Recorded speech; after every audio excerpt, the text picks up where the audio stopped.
Halo semuanya, selamat datang di video pembahasan praktikum basis data. Di video kali ini kita akan membahas terkait normalisasi. Untuk mengawali pembahasan pada materi kali ini, kita perlu mengetahui apa itu proses normalisasi. Normalisasi merupakan suatu teknik analisis data untuk merancang sistem basis data. Dengan adanya normalisasi, dapat membantu database designer untuk memahami struktur data dalam suatu organisasi saat ini dan juga perubahan pada sistem di masa depan. Normalisasi merupakan suatu teknik untuk menghasilkan skema relasional dengan kriteria. Yang pertama adalah no information redundancy, artinya tidak ada informasi yang redundan atau duplikat. Kemudian yang kedua adalah no update anomalies, artinya tidak ada permasalahan yang timbul ketika dilakukan update pada data. Hasil akhir dari normalisasi adalah sekumpulan entitas yang menghilangkan redundansi yang tidak perlu, misalnya data yang duplikat, dan juga menghindari adanya anomali. Selanjutnya kita akan membahas lebih detail terkait apa itu anomali. Anomali merupakan situasi yang menimbulkan permasalahan atau rawan kesalahan ketika memproses suatu tabel. Terdapat 3 jenis anomali, yaitu update anomalies, delete anomalies, dan insert anomalies. Yang pertama, kita akan membahas terkait dengan update anomali. Update anomali muncul ketika satu atau beberapa insert data duplikat diupdate, tetapi tidak semua terupdate. Contohnya dapat dilihat pada tabel berikut ini. Misalnya apabila seorang siswa dengan nama Jones akan berpindah alamat, maka data alamat Jones pada baris pertama dan baris kedua harus diupdate semua. Apabila kita hanya mengupdate salah satu data pada baris 1 atau baris kedua saja, maka akan terjadi update anomali. Yang kedua, kita akan membahas terkait dengan delete anomali. Delete anomali terjadi ketika atribut tertentu hilang karena menghapus atribut lainnya.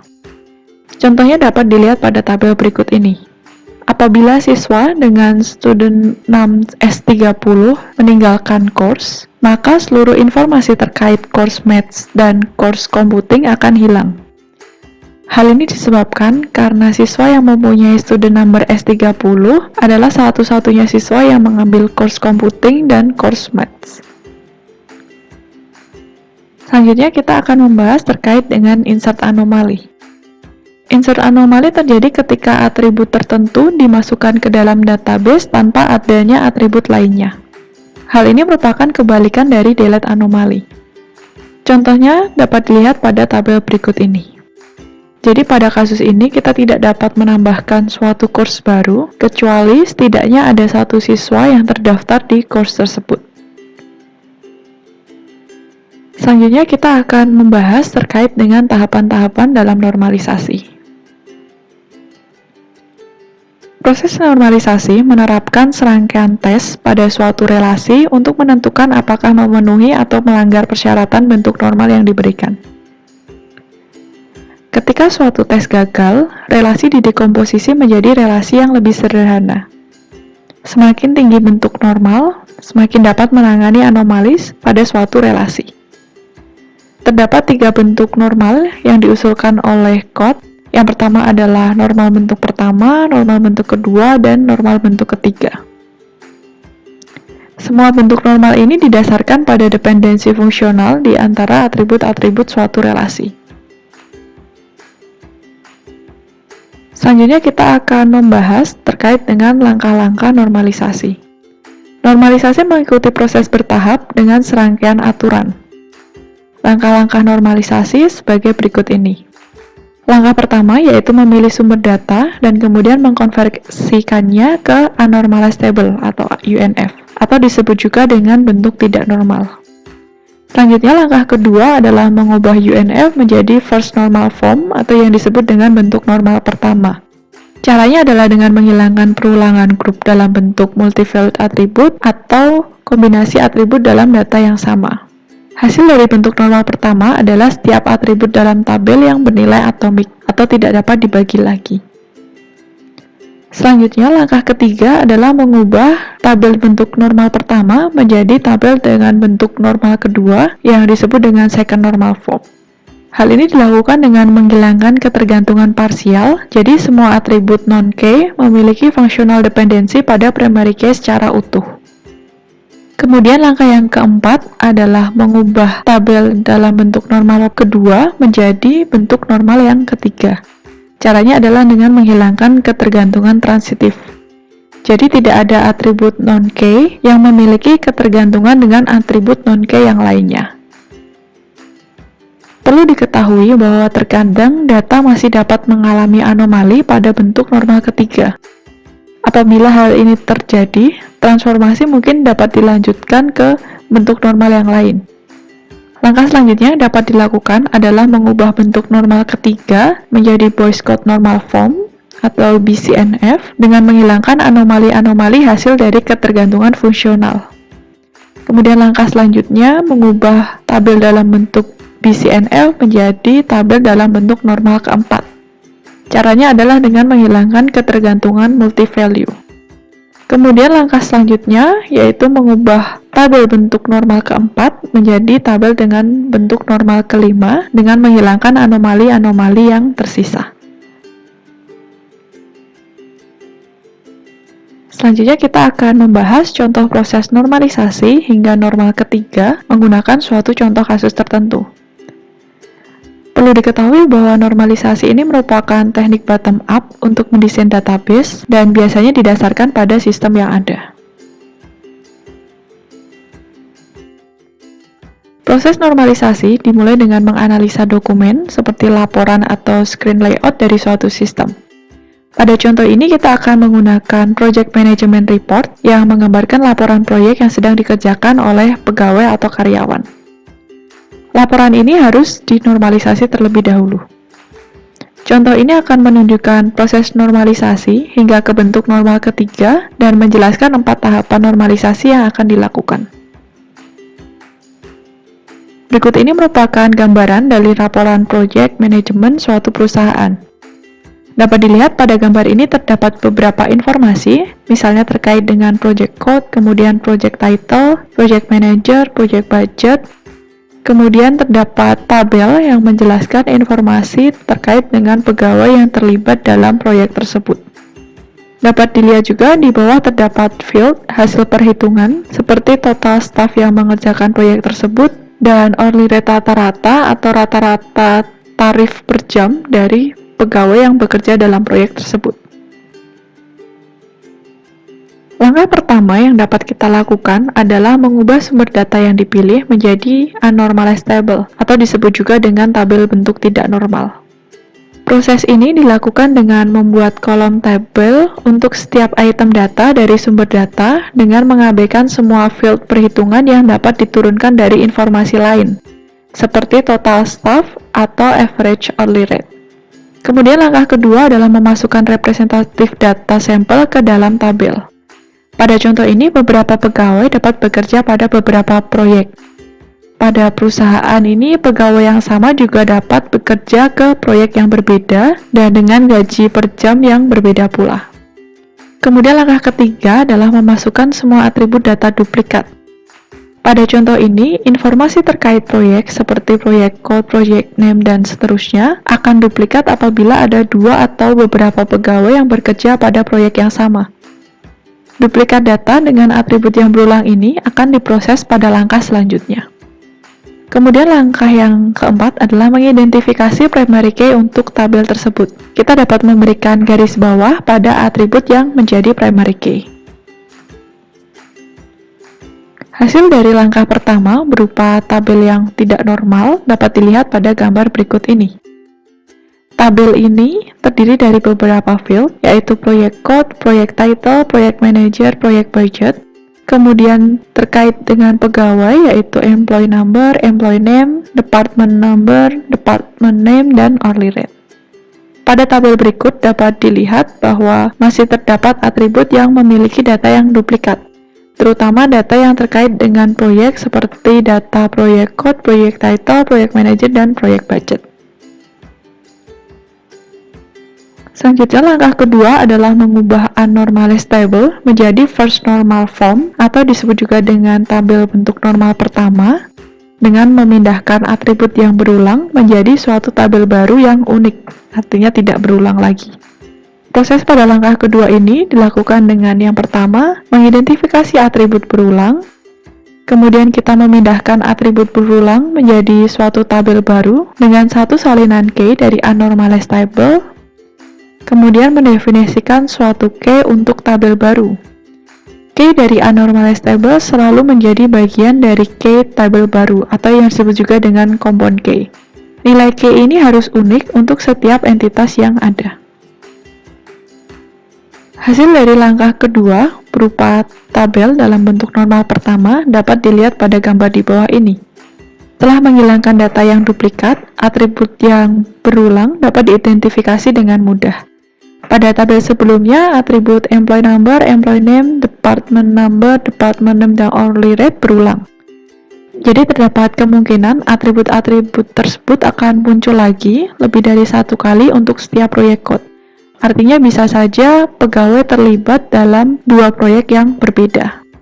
Sehingga atribut-atribut ini dapat kita jadikan menjadi satu tabel dengan mengcopy salah satu key dari unnormalized table yaitu proyek code. Sehingga pada tabel baru ini akan memiliki dua key, yaitu proyek key dan employee number. Jadi dapat dilihat tabel sebelumnya akan diubah menjadi dua tabel. Tabel yang pertama terkait dengan proyek, dengan primary key adalah proyek code. Kemudian tabel yang kedua terkait dengan employee yang memiliki dua key, yaitu employee code dan proyek code. Selanjutnya langkah ketiga yang akan dilakukan adalah mengubah tabel bentuk normal pertama menjadi bentuk normal kedua, atau yang disebut juga dengan second normal form. Caranya adalah dengan memindahkan atribut non-key yang hanya bergantung sebagian dari compound key menjadi tabel baru. Intinya kita akan menghilangkan partial dependency dari tabel tersebut.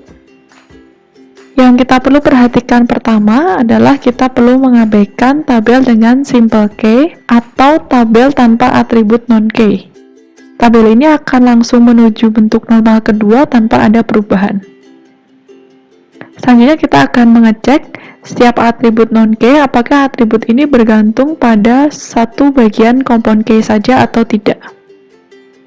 Apabila iya, kita akan memindahkan atribut ke suatu tabel baru dengan salinan bagian key yang bergantung padanya. Key ini selanjutnya akan menjadi primary key pada tabel baru tersebut. Kemudian apabila tidak, kita akan mengecek key yang lain dan mengulangi langkah sebelumnya. Apabila tetap tidak bergantung dengan salah satu key saja, jadi artinya atribut tersebut bergantung dengan kedua key, maka atribut tersebut tetap berada di dalam tabel. Hasil dari langkah ketiga berupa tabel normal kedua dapat dilihat pada gambar berikut ini. Tabel pertama yang merupakan tabel proyek tidak dirubah dan langsung menuju ke bentuk normal kedua. Tabel ini merupakan tabel dengan simple key yang memiliki primary key yaitu adalah proyek code. Kemudian employee name, department number, dan department name hanya bergantung pada employee number saja. Sehingga kita harus membuat tabel baru dengan employee number menjadi primary key-nya. Kemudian untuk hourly rate ini bergantung pada kedua key yaitu proyek code dan employee number. Jadi setiap employee atau setiap pegawai bisa mempunyai hourly rate yang berbeda tergantung dengan proyek yang sedang dikerjakan, sehingga atribut ini tetap berada di tabel aslinya.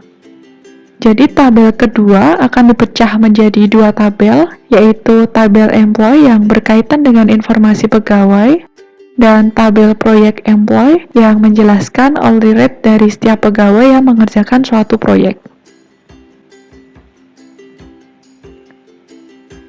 Selanjutnya langkah keempat adalah mengubah tabel bentuk kedua menjadi tabel bentuk normal ketiga. Caranya adalah dengan memindahkan atribut non-key yang lebih bergantung pada atribut non-key yang lain dibanding dengan primary key tabel tersebut. Jadi intinya kita akan menghilangkan transitive dependency atau menghilangkan kebergantungan terhadap atribut non-key. Yang kita perlu perhatikan, yang pertama kita harus mengabaikan tabel dengan 0 atau hanya satu atribut non-key. Tabel ini akan langsung menuju ke bentuk normal ketiga tanpa adanya perubahan. Selanjutnya, proses dilakukan dengan mengecek setiap atribut non-key, apakah lebih bergantung pada atribut non-key yang lain dibanding dengan primary key dari tabel tersebut.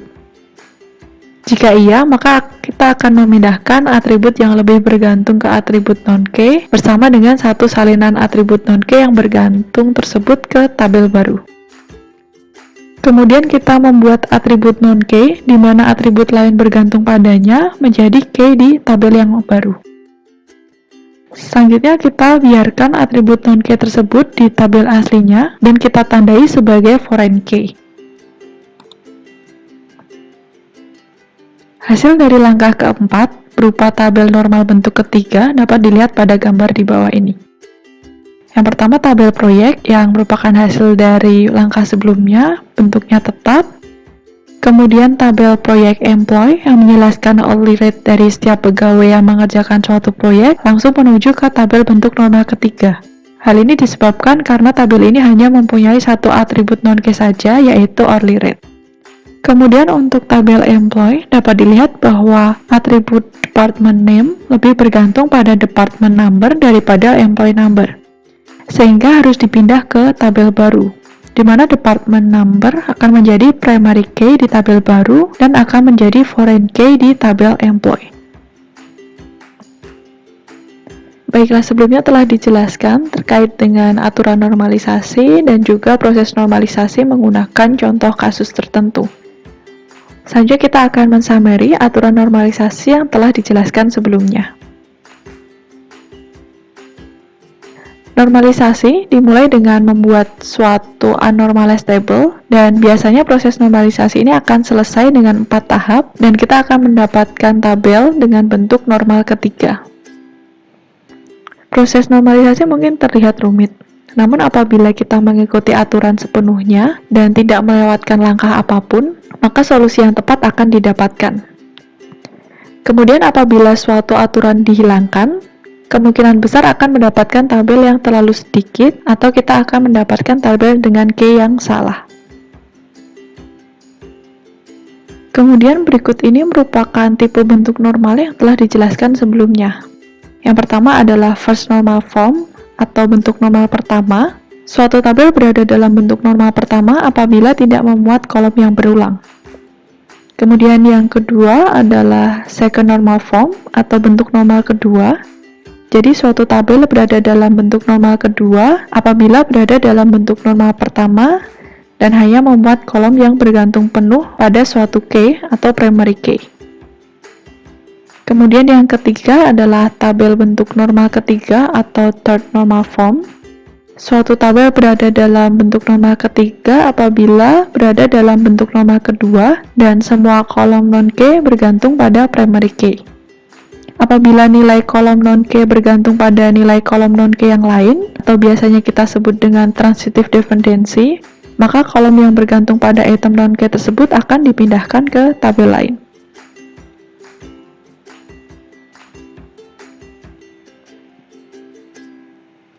Baiklah, saya rasa cukup sekian pembahasan terkait dengan materi normalisasi. Terima kasih telah menonton video ini dan sampai jumpa di video pembahasan selanjutnya.